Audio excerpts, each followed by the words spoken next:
Hey folks, I'm Alex Dowd. And I'm Katie Reif. With Godzilla vs. Kong stomping into theaters and onto HBO Max in a few days, now's the perfect time to look back on the career of Japan's biggest star. In honor of his title fight, we're talking today about the big guy's nearly 70 years of rampages, the different eras of his career, and the best and worst of Godzilla cinema. Welcome to Film Club.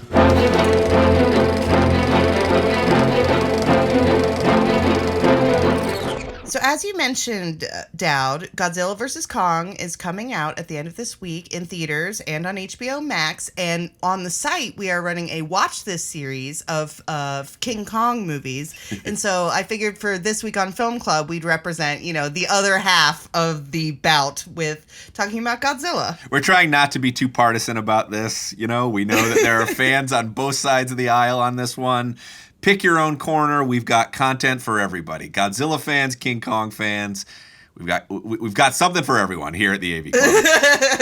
Absolutely. We are not taking sides. We don't want to be stomped by either of these guys. But let's be honest for a second. You and I both have a favorite in this fight, don't we? Yeah. Oh, I mean, yeah, I do. For sure. There's a reason that I volunteered to do all this Godzilla content. Right.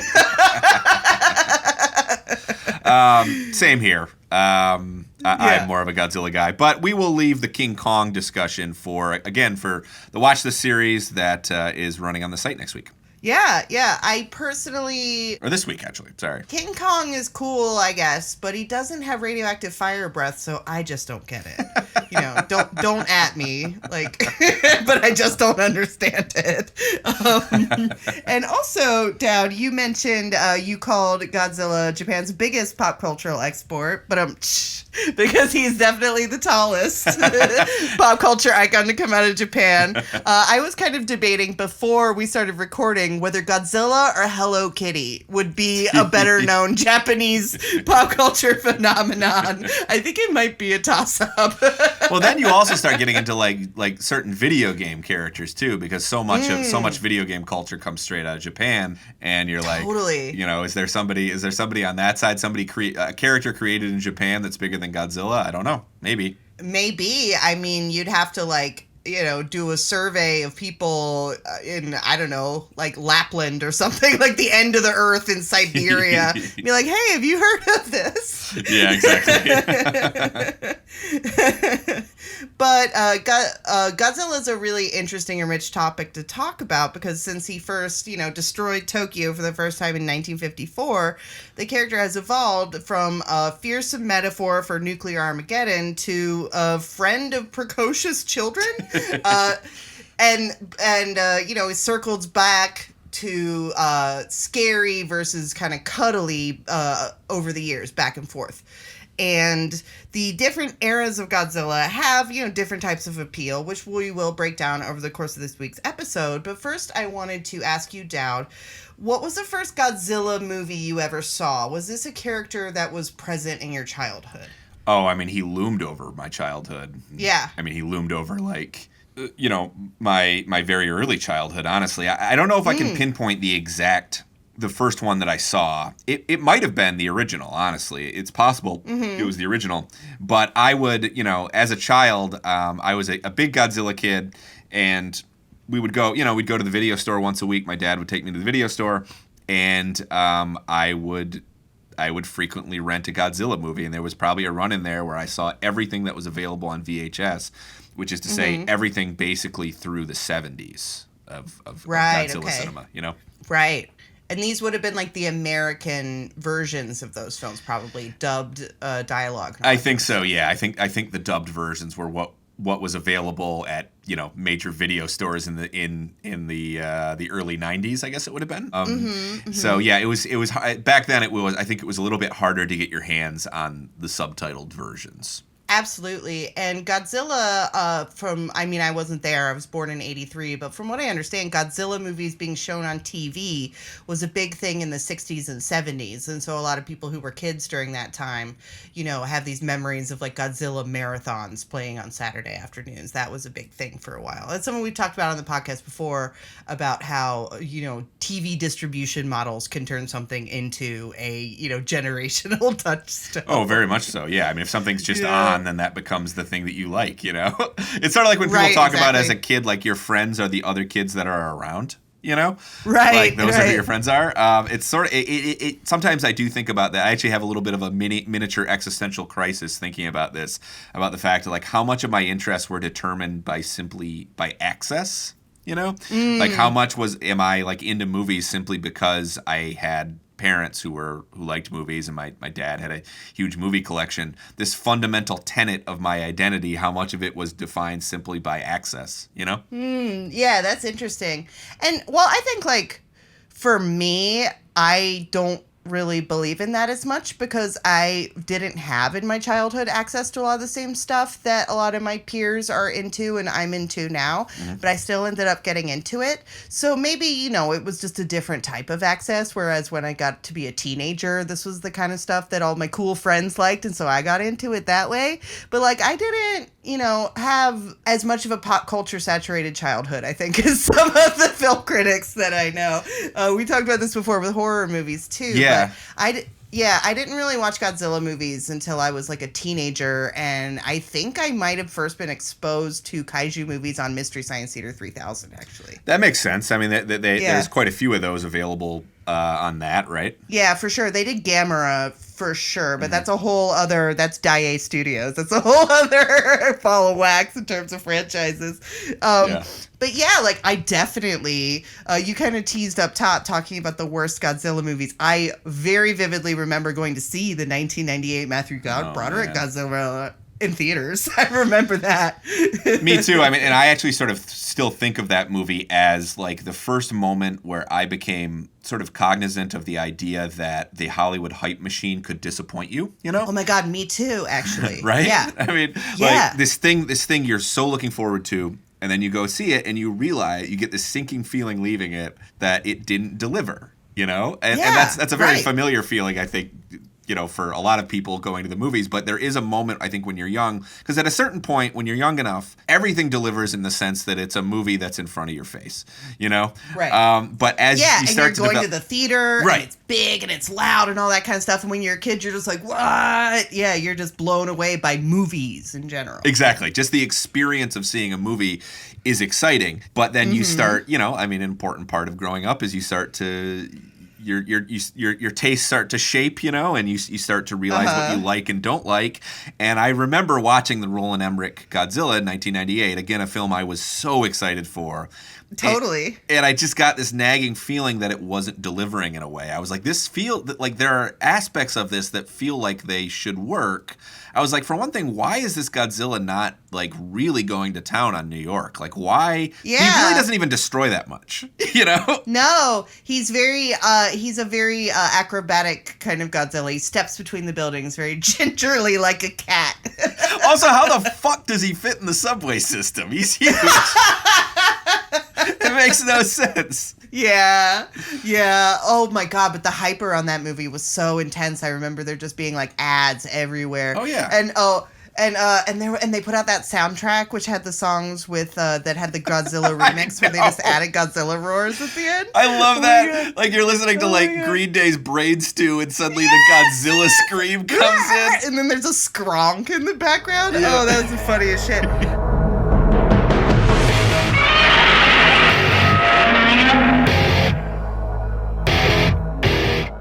This is a little off topic, but my friend Joe McAdam a few years ago did a series of like kind of like, you know, comedy bits with that where he would do different songs and have the Godzilla cut. So basically he would just add Godzilla songs sounds to different songs. That's very funny. And he made some very funny choices. I think there was an AV Club Newswire about it a few years ago. If you want to look it up on Google, Joe McAdam Godzilla cut. That soundtrack was a big deal. I remember there was there was also the Jimmy Page and Puff Daddy collaboration. Yes, taking Kashmir and turning it into what was the name of the Puff Daddy song? It was "Come to Me," I think. Yeah, it was "Come to Me." Yeah. I remember a lot of Mountain Dew ads of Godzilla. The Taco Bell ads too, because you had the Taco Bell Chihuahua interacting with Godzilla in the run up. Right. That's right. And of course, earlier than that, there are those classic Godzilla Dr. Pepper commercials. You can definitely find those on YouTube. Those are great. Where it's just Godzilla stomping Tokyo and he stops and drinks a Dr. Pepper. I don't remember that one. Oh, I'll have buddy, to look that up. Look it up. Yeah. Look it up. Do you remember? Do you remember Godzilla versus Charles Barkley? Yes, of course. Yeah, that was a big deal too. Yeah, I mean, he was a big deal. He was a commercial mainstay through a lot of I feel like through a lot of our childhood, Definitely throughout the 90s, even before the 1998 Godzilla film was made, Godzilla was kind of a pop cultural figure in the background for sure all throughout the 90s. But let's take it all the way back to Japan, and there are different eras. Godzilla's been around now for 67 years. The first film came out in 1954. And so there's been a lot of different eras of history. And one thing to, like, the names of the different eras, one thing that helps you understand that is that these names correspond with names of political eras in Japan. We talk about the Clinton administration. They talk about the Showa era, and that's when Emperor Showa was on the throne. It's a very classy naming convention for Godzilla movies, I'd say. I know. But, yeah, so the first one is called the Showa era, and it started in 1954. The emperor then was Emperor Showa. They changed the name from Hirohito after World War II for perhaps obvious reasons. And then, so this is like when the most Godzilla movies come out. There's a lot of Godzilla movies. There's like 38 or something like that. Don't quote me on that exact number. But 15 of them came out during the Showa era, and the first one was directed by Ishiro Honda, and that is a pretty serious kind of sci-fi metaphor for nuclear Armageddon. And that was actually your pick for the best of the Godzilla movies, right? Yeah, and I know that's kind of a boring pick to just say the original, but the original is just such a different animal than the rest of the series, So much of what, if you grew up watching Godzilla movies, honestly, there is none of them really quite recapture the tone of that first movie, which is so somber. I mean, even by the second film, he's already fighting, there's already big monster smackdowns in the city, and the tone is already goofier. That first one, and I rewatched it a couple days ago in prep for this podcast. It's a film I've seen, probably a dozen times with as often as I watched it when I was a kid. It is really quite a serious film in some respects. I mean, there is... it is. There's a lot of real horror in it, too, Yeah. Exactly. Yeah. And something that I rewatched this movie a few weeks ago, but still not that long ago. And something that I couldn't help thinking of was, imagine if you were sitting in a movie theater in Tokyo watching that movie in 1954 and you had survived a bunch of fire bombings 10 years before. Oh, yeah. Like, that movie must have, to take a phrase from the kids of today, it must have hit so differently if you were watching it in that context. No, and the movie seems to understand that, too. I mean, there's even a line in the film where, Godzilla is on the rampage, and there's this woman on a train, and she goes, I didn't survive Hiroshima for this. Basically, is what she says. The movie understands its cultural place even then, Oh, absolutely. Yeah, no, I think that probably was in the front of mind when they were making it, because they're inspired to write it not directly by Hiroshima and Nagasaki, but by there was a big political scandal in the early 50s in Japan when it found out that Americans had been doing nuclear tests in Japanese waters, and that was the impetus for creating the character of Godzilla.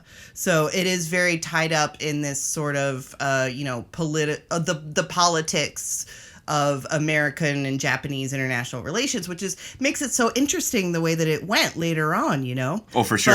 I mean, Godzilla is a shifting metaphor, like, absolutely. He can be any number of things, but I think he is very much the specter of the A-bomb in the 54 original. Absolutely, yes. And I think that the 54 original pulls something off that very few monster movies ever have, or any superhero film or blockbuster film. They all have some kind of underlying metaphor because that's just the way storytelling works. But I think that Godzilla is able to give what could be and later became kind of a comical figure this horror and gravitas that you were talking about in a way that very few other sci-fi films have been able to pull off, like giving the material a seriousness. Yeah, and I think it's a lot of it is how the film is directed as well. I mean, I do think for one, Godzilla is scarier in black and white, and I think that has something to do with the effects. They are more convincing in black and white. You don't see the seams quite as much.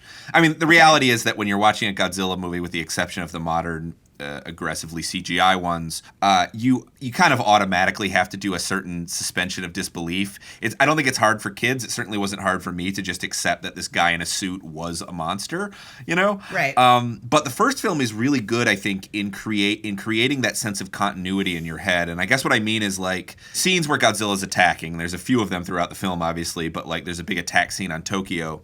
The way that it's put together, I mean, where obviously you're cutting between real extras on the streets, on real streets, and models being destroyed, but the choices being made in terms of how that scene has been assembled, and how we are cutting from, you know, say a shot of sometimes like maybe dozens of people running down a street to a shot of Godzilla looming over a model. It really is quite effective in terms of creating the reality of this space, even as I mean, there's a part of your brain that knows watching it, that's not a real building, that's not a real train. But the way that those scenes are put together, I think you accept the reality of it, don't you think? No, I agree. I agree very much so. Particularly like when you look at later films from this Showa era, sometimes Godzilla, you're like, is this just some kind of random... You don't get the feeling that you're in a real city where people live. It feels like he's just kind of emerging on some uninhabited island, and then there's a couple people kind of running down below. But in the original, yeah, you get that sense of geography, and you feel like it is a very populated, real place, which is Tokyo, you know? Yeah, and they give you these little moments, too, that I think the best Godzilla movies have. The ones that kind of take this material somewhat seriously. There's a case to be made that the ones that don't take it seriously are more fun, but they give you these little moments of, like, raw human terror, you know? Totally, yeah. There's this moment in the first Godzilla that is so haunting, where it's just this mother holding her two children and saying, "We're gonna go to daddy soon." Oh God, I know. Yeah, like the war trauma in that is so intense. Yeah. Like, yeah. Like I remember noting that moment too, and being like, that is a line that came from someone from a country that had just seen a lot of devastation. Definitely. Yeah. Like, I have only been to Tokyo once for about a week, but a lot of Tokyo was built after a lot of the city was destroyed. So, this idea of, you know, like, the whole city kind of being destroyed in one fell swoop was, like, very real at the time. You know, they were rebuilding most of the country. Like, the only major Japanese city that didn't sustain major damage in World War II was Kyoto because of all the historical sites. So yeah, I think that the original does have a resonance that the others don't. And it's interesting to look at, because that one, as we said, was directed by Ishiro Honda, and he directed most of the films in the Showa series, even some of the sillier ones. And I think he was a little bit conflicted about that, honestly. Yeah. And later on, they brought in another director named Jun Fukuda, who started with Ebirah Horror of the Deep, which is a movie. It's sort of like the way I would describe that one is it's sort of like a beach blanket party, like a beach party movie from the era, combined with a giant shrimp monster. And then Godzilla shows up at the end. It's very, it's got kind of the tone of a Hanna-Barbera cartoon. It's very different from what Honda was going for in the first Godzilla. And so these two directors directed most of the films in this period, and the kind of tension between their two styles is kind of emblematic of what was going on with the evolution of the character during that time. But we'll talk a little bit more about that later. But right now, that era ended in 1975 with Terror of Mechagodzilla, at which point Godzilla was fully a series for children. And for the next 14 years, no Godzilla movies came out. There were some projects people started and abandoned during that time. And so you pick back up with the second era, which is the Heisei era, which started in 1989, which is the same year that Hirohito died, and his son Akihito, who also is Heisei, took the throne, and so it's the Heisei era. And so these Godzilla movies have a completely different continuity from the Showa ones. And they're a little more serious, but these ones, I don't know what you think about these movies. I kind of think of them as a little bit more like video game influence and anime influence. You can kind of tell that the pop culture had changed in the meantime. Yeah. But yeah, because they're all kind of like, they're all about, monsters punching each other, basically. But you're right, though. The anime influence is there because I do think there's some, like, maybe there's a little bit of Akira in some of some of these films. I remember one that I do like from that era is Godzilla vs. Biollante, which is from 1989. The second one, I think, after the reboot. And I remember those films being both thematically and visually darker than a lot of the. I mean, obviously by the 70s, the Showa era Godzilla films were very colorful, very bright, a lot of daytime action. It sort of felt like with the reboot, they were like, let's bring him back not just to his roots as a bad guy, but also his roots as this kind of nocturnal monster too. Totally, yeah. You get a lot of nighttime stuff in those films. I have to confess, I have not seen every one from that era. There's one that I've heard about that I am dying to see now, just simply doing some research for this podcast. There's one that involves time travel, apparently from 91, where they like go back and I know they like apparently go back in time to try to defeat Godzilla and Ghidorah, and I want to see that one. Amazing. Yeah, there's only 7 films in the Heisei era, which is, not as long of a period of time as Showa. It ended in 1995. And so this is kind of something that we alluded to before. The way that the series went was interesting, considering that it's got this dynamic of like American-Japanese political relations in it. So Godzilla was popular in America not immediately, but it started to build up around the same time. So in 1956, they recut the original Godzilla, put Raymond Burr in it, so you could have a white guy, so American viewers wouldn't get scared. Not having a white guy to identify with. And they recut it and dubbed it and called it Godzilla King of the Monsters and put it out in 1956. How do you feel about that cut, can I ask? I would much rather watch the original for all the reasons we were recommending the original. That's why this is one that I wouldn't, it's kind of a footnote to me because the original Godzilla is such a well done film and it is so affecting. Yeah, I agree. I mean, my issue with it is mainly just that this version didn't need to exist. I mean, maybe they felt it did need to exist for Americans. I will say that it does have its own peculiar charm. I remember like the Raymond Burr scenes because they cut in Raymond Burr kind of like proto Robert Zemeckis style. Like they just stick him in scenes that he's not in. So there's just Raymond Burr is there suddenly, which is very funny. Raymond Burr, who folks may remember from Rear Window, he's the bad guy in that.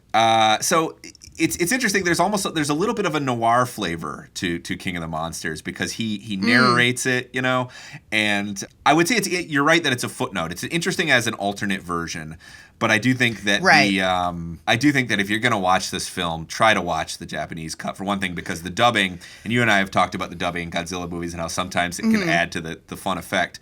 The original is not intended to be a fun movie, and I think that if you can watch it with subtitles, watch it with subtitles. Yeah. Exactly, that's why, because the original's not supposed to be fun.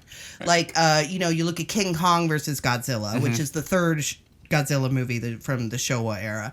That one is more fun. And so you almost need to watch the dub version of that one. Exactly. So that one, you can watch the dub version, and it just makes a silly movie even sillier. But the original is not supposed to be like a campy, fun movie, and so that's why I don't really put a lot of stock in the American version, honestly. Yeah. But anyway, so, it is interesting, though, like, as the Showa era went on, like you said, the more of these movies started coming out in America and started coming out on VHS and playing on TV. And so Godzilla, a symbol of American aggression in Japan, became a popular figure in America. And they started making Godzilla movies for the American market and, bringing those back to Japan. I just think it's kind of a funny commentary on American imperialism a little bit. No, I agree. That is funny. So anyway, but like Toho was not explicitly working with these American studios up until the mid-90s. So they stopped doing the Heisei era Japanese films to give some room for TriStar to put out American Godzilla movies. They had struck a deal. And then, but what happened was in 1998, the Roland Emmerich Godzilla we were talking about earlier was so bad that Toho looked around and said, oh no, we can do this better. We've been doing this better. And so they relaunched their Godzilla series in response to to how bad the 1998 Godzilla was. And that launched the Millennium era of Godzilla films, which came out around the turn of the millennium. It's not a political designation like the other ones we were talking about. And that one ended with a movie that you kind of mentioned up top, Godzilla Final Wars, which was a 50th anniversary film, standalone film, where they brought back pretty much every character that had ever appeared in a Godzilla film for one big blowout. Yeah, it's one of those Godzilla movies that you'll get every decade or so where they're just like, we'll throw everybody in here. It's like a big jamboree with all of our kaiju, basically. There is a very funny moment that we were talking about before we started recording in that it feels like it's a direct response to the 98 Godzilla and how much audiences in general, and maybe particularly Japanese audiences, disliked that film. The 98 Godzilla shows up in Godzilla Final Wars, and he is in it for 60 seconds before the original Godzilla kills him. So it's just so petty and spiteful, and I love it. But that's kind of been a hallmark. There's been this gamesmanship between the American and the Japanese Godzilla movies ever since the early 2000s. Ever since both countries started making Godzilla movies in earnest, there's been this kind of back and forth between the two. Like, so from 2004 to 2014, no Godzilla movies came out. And then the Gareth Edwards Godzilla remake, which I know is a favorite of yours, Dowd, came out. And then in response to that, Toho put out a press release saying, we're going to make another Godzilla that's going to be better than this Godzilla, and it's going to be bigger, and he's going to be scarier than that stupid Godzilla in that movie. Oh, yeah. I remember hearing that Japanese audiences really did not like the conception, at least, of Godzilla in Evan's film. In Edward's film. And there was like a lot of talk about him being like too chubby. Basically, yeah, they said he was fat. They said that the American 2014 Godzilla was fat, and so there was a lot of kind of shit talking on Japanese message boards. I mean, he's a chonky boy. There's no question about that. He is a chonky boy. He is. I love a chonky boy, so I cannot support calling Godzilla fat, but I think it's kind of funny that was something people were talking about. You know what I mean? Yeah.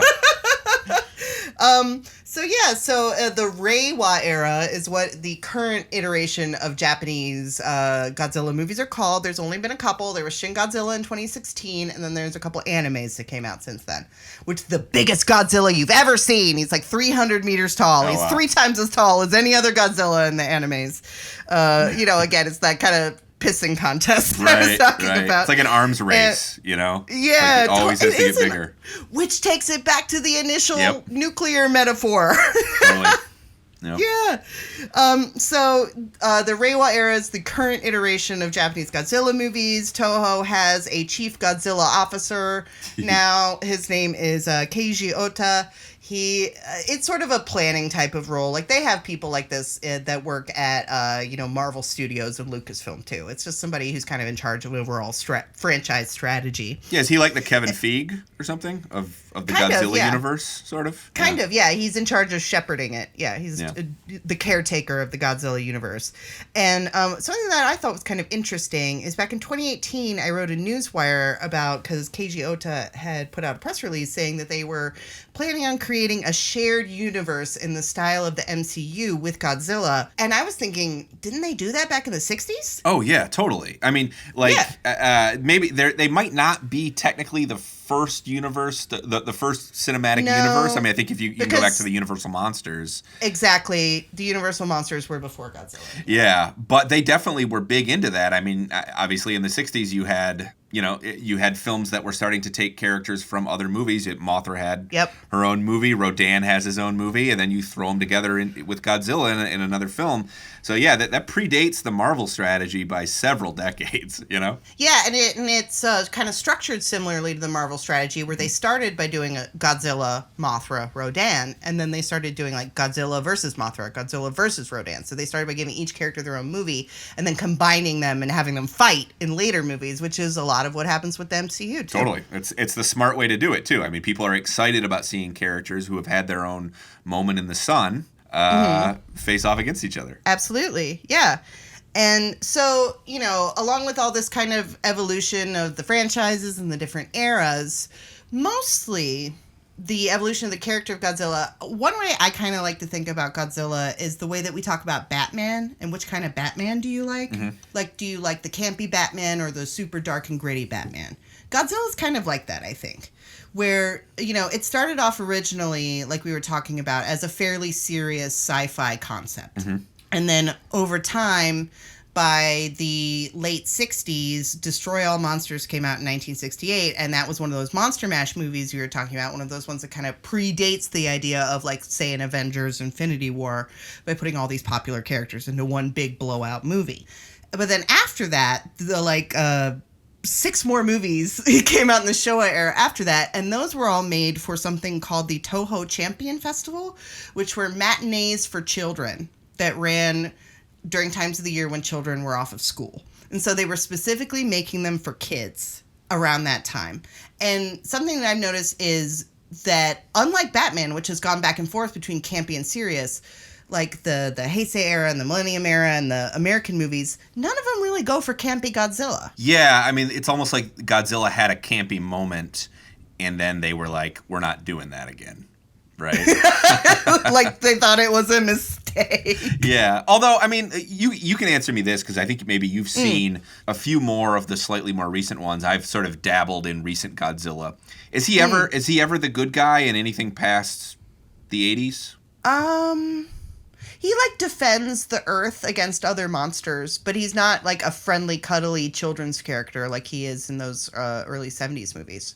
Okay, they still try to keep him this kind of force of destruction. There's still there's still the awe aspect of it. Yeah. Yeah. Cause, I mean, he got real goofy in the 70s, I'll say. Real goofy. Oh, I was going to say there's one called Invasion of Astro Monster. That's one of the Showa movies from the 60s.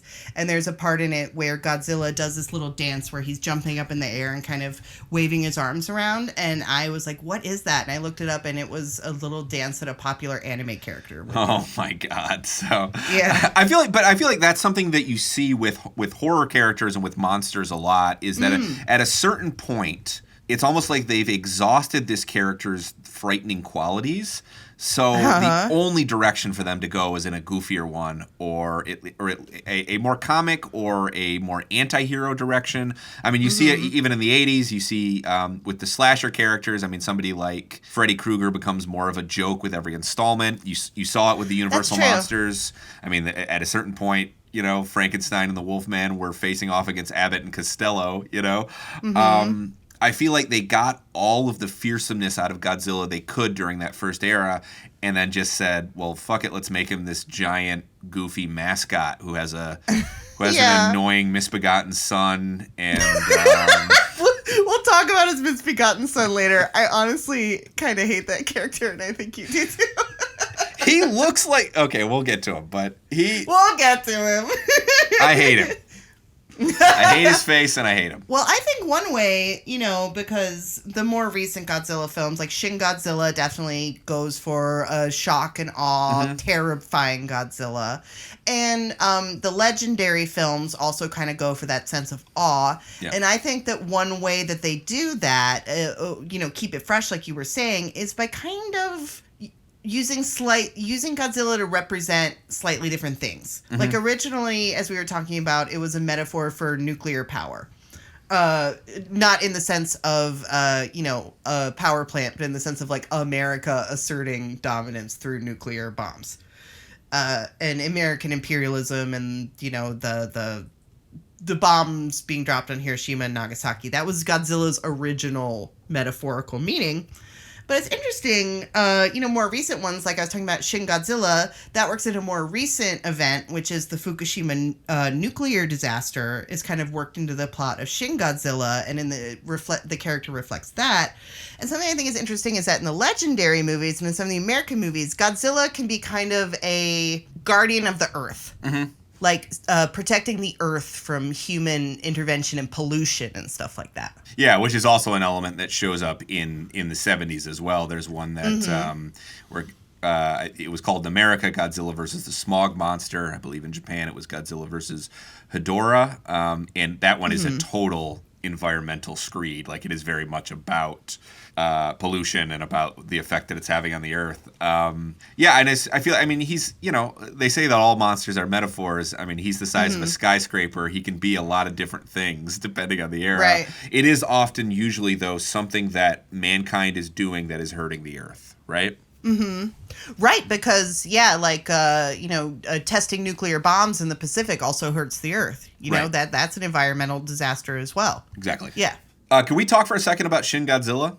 Yeah. I caught up with that recently and was really kind of impressed with it, to be honest. Yeah, it's because here's the thing about Godzilla movies is that often in Godzilla movies, the stuff with people is not the most compelling thing, we'll say. It's very boilerplate in a lot of them. It's the same kind boilerplate. of characters having the same kind of conversations. Yeah. Sometimes they don't even have personal conflicts. Occasionally they do. There's like a love triangle or something. But a lot of the time they're just like functionaries being like, what are we going to do about Godzilla? And absolutely. Or reporters going, oh my God, look, it's Godzilla. Like, yeah. So that stuff could be terribly boring in some of the entries. It really does sometimes feel, and I know I felt this way as a kid, even as somebody who loved this series. I occasionally was like, when are we going to get, like, please cut away from this boring couple back to Godzilla. Shin Godzilla might be the only Godzilla movie I've ever watched where I found the stuff with people as compelling because it basically is this bureaucratic satire. It's all about what it would actually be like to try to respond to Godzilla with all these different government agencies scrambling around trying to alternately take and push off responsibility, and so it becomes this amazing portrait of bureaucratic failure. Absolutely, and that's where that Fukushima disaster kind of metaphor that I was talking about comes in, because there was a lot of government mishandling of that disaster, and there are echoes of that in the response to Godzilla in Shin Godzilla. Totally. Yep. That's definitely a big subtext of that one. Absolutely. I also like his look in that film. I do think he's actually kind of creepy cool in that film, He's pretty cool in that film. Yeah, they were going for terror. The director of Shin Godzilla, if you're a fan of anime, you'll know the name Hideaki Anno. He made Neon Genesis Evangelion. And the film actually won 8 Japanese Academy Awards in 2017, including Best Picture of the Year. Wow. It was a very popular film over there. Can you imagine that happening here? A Godzilla movie winning Best Picture? Well, we'd have to make one that was as nuanced as Shin Godzilla, and I'm not sure that we do that type of thing over here. Because that film, it's got a strong point of view, it's a more auteur-driven kind of production than an American blockbuster, which is this kind of inherently, written by committee. You know what I thought watching it actually is I thought of Bong Joon-ho's The Host, which obviously is borrowing from Godzilla movies as well. That is sort of Bong's riff on Godzilla movies. But there are some of the comedy in it and some of the portrait of sort of some of its satire about a culture not equipped to deal with this threat, I think is borrowed a little bit from The Host as well. Oh, yeah, I could see that. You're talking about the bureaucratic satire. One of the funniest, most memorable parts, I haven't seen Shin Godzilla since it came out. I wrote a review of it when it came out, but I really remember there's a scene in it where there are these two bureaucrats arguing over whose job it is to press the Godzilla alarm, because Godzilla started in the water and then went on the land, and one of them is in charge of the water and the other one's in charge of the land. Right. And that's a brilliant gag. I mean, there's a lot of scenes too where they realize that they have to be in a different conference room. They're like, we're in the wrong conference room to address this. And just the absurdity of that when there's a giant monster walking around is a very clever joke. Yeah, literally. Yeah, like thousands of people are like dying and becoming homeless, and they're just like, oh, I don't know. Do I have the authority to press this button? Totally. But like you were talking about too, the Godzilla in it is awesome. Yeah, he's really cool. Big and scary, and that Godzilla has something that I really like, where underneath the scales, his skin kind of glows red. Mm-hmm. You can kind of see the nuclear power kind of emanating out from him in that one. And I just want to go back to something real quick, where we were talking about the kind of one-upsmanship of the Godzillas getting bigger and bigger. So when Shin Godzilla came out, as I mentioned, Toho put out this press release like, it's going to be bigger than that other Godzilla. And so the Godzilla in Shin Godzilla, his final form, because he evolves over the course of the film into his final biggest height, stands at 118.5 meters. And so then the next year, or 3 years later, for Godzilla King of the Monsters, legendary, the Godzilla in that movie was 119.8 meters. They just keep making him just a little bit bigger. It's That's a little funny. bit bigger. Yeah. That's very petty, too. I like the pettiness. Yeah, the pettiness of it is fun because, like, yeah, it's pretty inconsequential. It's just Godzilla height. It's nothing that, right. Nothing that serious. Yeah. Well, when we're talking about the monster himself, I think we should take a minute to pay tribute to Haruo Nakajima, who was the original man in the Godzilla suit. He played Godzilla in 12 films from the original to Godzilla vs. Gigan in 1972, and his backstory is kind of interesting. He was kind of a struggling actor who had a couple roles. He famously has a bit part in The Seven Samurai as a bandit, but he found his niche in suit acting, being Godzilla in the suit. And so the first Godzilla, made in 1954, the Godzilla in that film walks very slow and kind of rumbles very slowly. And I think part of the reason for that is that there was a rubber shortage at the time. They were still kind of in the post-war era, and materials were kind of hard to come by at the time. And so in the original film, the suit was made of concrete. It was made of poured concrete poured into a mold. So it weighed like 100 pounds. They're really hard to move in that. Really hard to move. And when you know that, when you watch the original Godzilla, it's like, oh, wow, yeah, that's why his head is down and he's kind of shuffling really slow, because it's really hard to move in a concrete suit. Yeah. Don't you think he's scarier, though, because of it? Well, for sure, I think some of that comes down to the character design, though.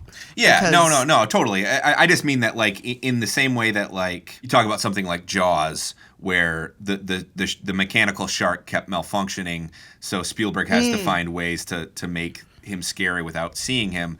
I feel like It's a necessity being the mother of invention thing. I just feel like the slow-moving Godzilla, to me, is almost scarier than one who can, like, do backflips and shit.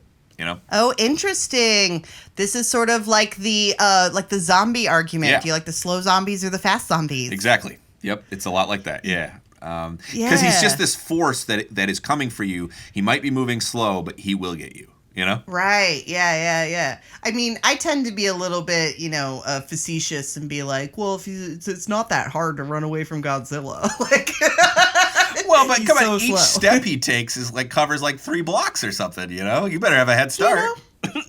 That's true. That's true. Like, sometimes when I watch some of these Godzilla movies, I'm kind of like, man, Godzilla's just out for a walk and people just keep, kind of throwing fighter planes in his face, and he's just trying to have an afternoon stroll, you guys. It's not his fault he's so big.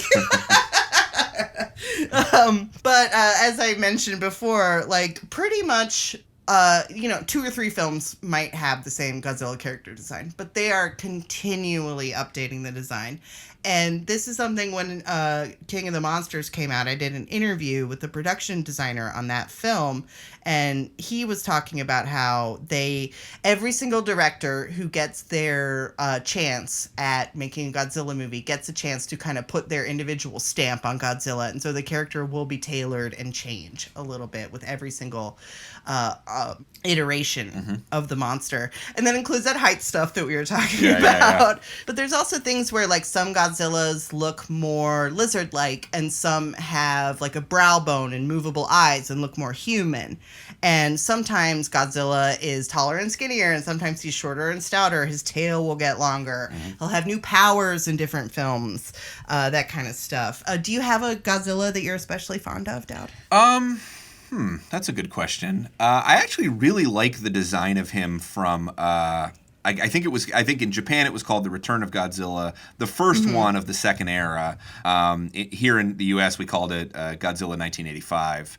I really like the design of him there because it sort of calls back to the original one, but it's obviously it's been 10 years since there's been a Godzilla movie, or maybe actually a little bit longer even, and you can see the refinement of the design, and he's designed to look scary again, but he's also a little bit more advanced. I really like that design of Godzilla. Yeah, I was actually really into the design in Shin Godzilla, which we touched on before, partially because like the kind of proportion of head size to tail size reminded me of the kind of classic Godzilla that if you were to buy a Godzilla doll at the store in like the 80s or 90s, it was that kind of style of Godzilla, you know, where he had the small face and the big long tail.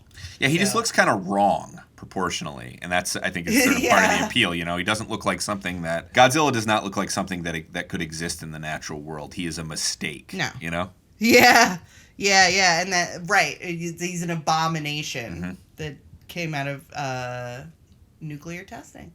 But so. Okay, I would be curious to get your perspective on this because I know you're a big, like I mentioned before, you're a big fan of Gareth Edwards' Godzilla, and I know that one of the reasons for that is because of the way that film plays with scale. Yeah. And I think that that's something that normally I am a practical effects type of gal, but I don't think you'd be able to do that type of effect as with practical effects, or at least it'd be hard to do. I don't know. What do you think? It's much trickier. I mean, you do see some fun stuff with scale in the early films. I feel like there's the original again, which I just rewatched, has a few great moments that play with scale in a much obviously a much more primitive way. And I remember there being a particularly good moment, a kind of side moment in Mothra versus Godzilla that plays with scale.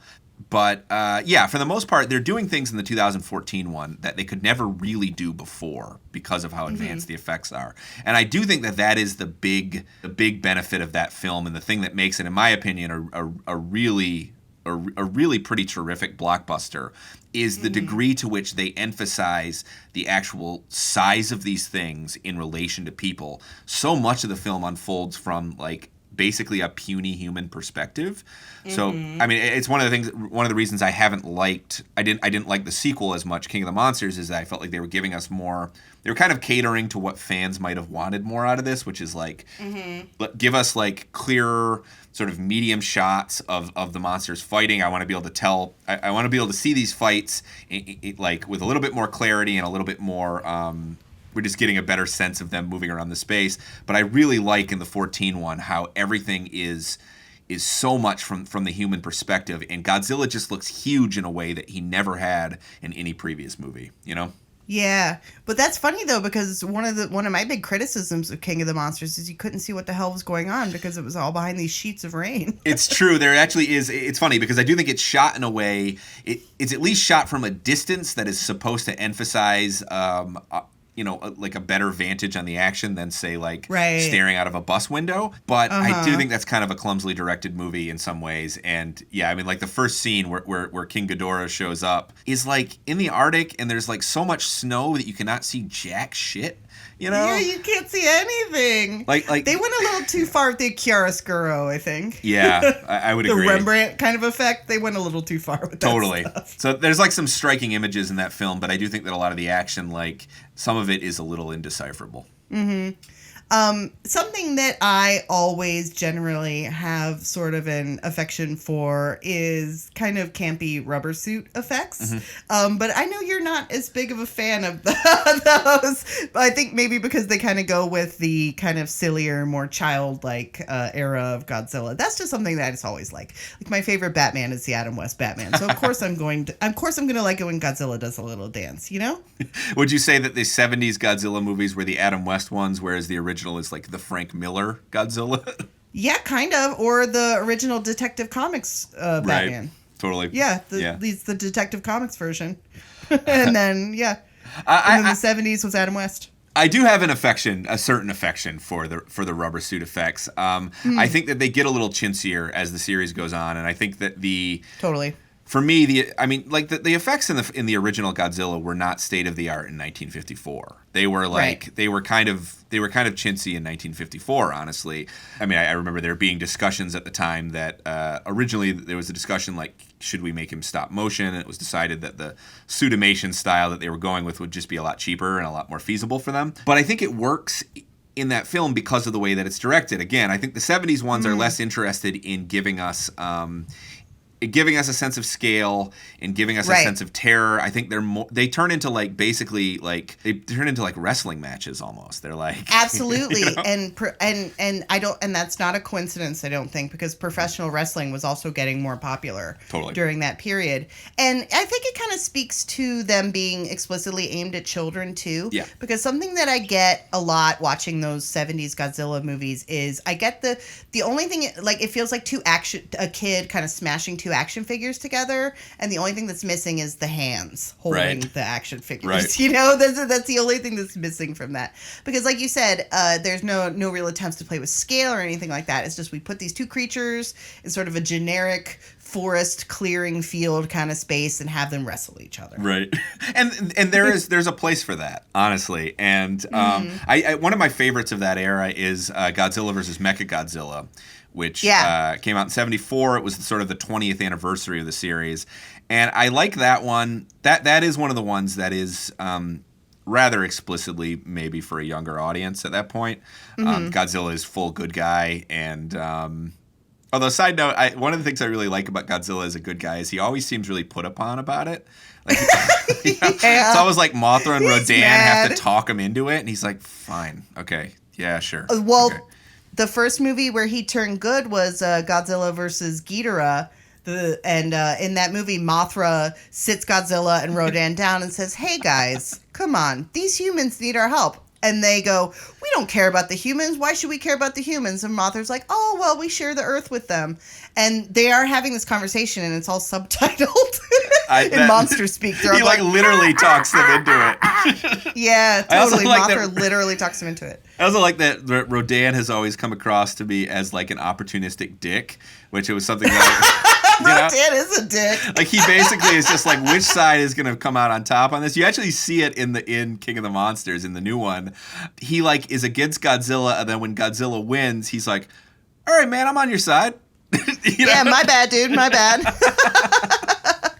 Well, that leads us into probably the thing that, I like the most about the Godzilla series and kaiju films in general is I'm just a creature feature enthusiast. I've always liked monsters, and these movies give you a different monster most every time. Like, other monsters will come back, but they consistently introduce new characters. There's hundreds of them if you include all the video games and the comic books and the animes. Godzilla has faced off against hundreds of different creatures over the years, and this is a total side note, but if you ever go online and look up kaiju anatomical paintings, this is something that they'd publish books of these. I think mostly in Japan. They might have made some in America. I don't know about that. But so they would publish make these posters and publish these books, and on each page would be a picture of a different kaiju. Like, they would have Rodan, and then it would be a labeled anatomical chart. Like super eyes, and then there would be an area where they would do sort of the thing where it looked like you were looking inside of them, and they would label all their different organs and stuff like that. And I just think those are some of the coolest things. That's very geeky and very cool, and that appeals to me as a dinosaur kid because I love dinosaurs growing up. And me too. Yeah. So did you have those books that would be like, basically we're gonna break down like the physiology of this animal, and you'd get a whole page that was devoted to this particular dinosaur, and you get arrows pointing to different parts. So it's sort of in that tradition, right? Yeah, it's in that exact same tradition, only they're not real dinosaurs, they're made up kaiju. Right. But it's exactly the same thing like you were talking about. Yeah. Yeah, we'll put a link up maybe in the episode description on the site so you can see some of these, because I just they really scratch a real nerdy kind of itch for me. I really love them. Yeah. But yeah, that's I think that's a big part of the appeal for a lot of people is seeing all the different monsters and stuff like that, and collecting collecting the different action figures and that sort of thing is kind of built into it. Do you have a favorite of Godzilla's friends? I do really like Rodan. Okay. I think his design is cool. I like the idea of this giant pterodactyl. And again, I do think that in so much as these characters have a personality, he really does seem like kind of a grifter in his own way. He's just kind of a punchy dickhead, huh? Yeah, he's like going where the wind's coming out, you know? Like cuz again, he would end up working with Godzilla and Mothra and a lot of those later entries, but he's always just kind of like, yeah, I guess I'll play this side, you know? Yeah, totally.